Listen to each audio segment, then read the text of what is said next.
नमस्कार। मैं अजय पाल नागर। आज संविधान के विषय में बात करते हैं। शुरुआत करते हैं संविधान की प्रस्तावना से।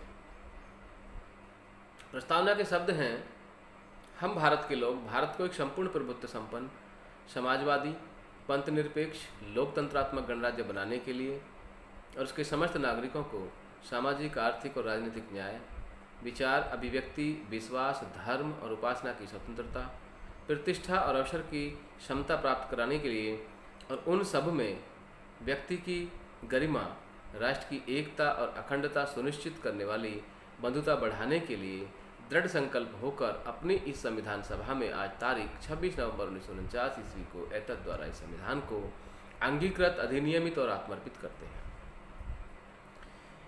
ये थी संविधान की प्रस्तावना।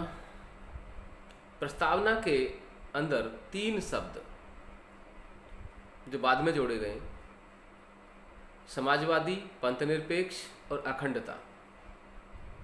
3 शब्दों को 42वें संविधान संशोधन के द्वारा जोड़ा गया। अब बात आती है कि क्या प्रस्तावना संविधान का भाग है?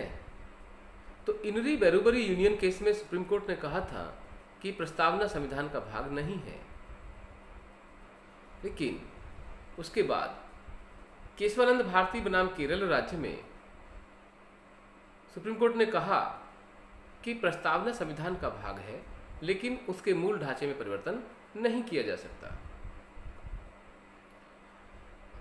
जब संविधान लागू हुआ था तब 395 अनुच्छेद,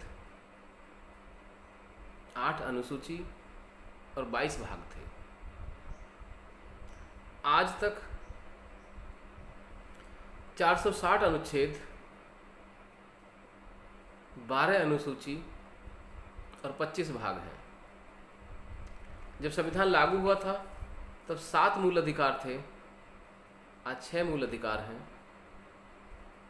संपत्ति का अधिकार अब मूल अधिकार नहीं रहा। 44वें संविधान संशोधन के द्वारा संपत्ति के अधिकार को मूल अधिकार से समाप्त करके अनुच्छेद 300 के अंतर्गत संवैधानिक अधिकार बना दिया गया।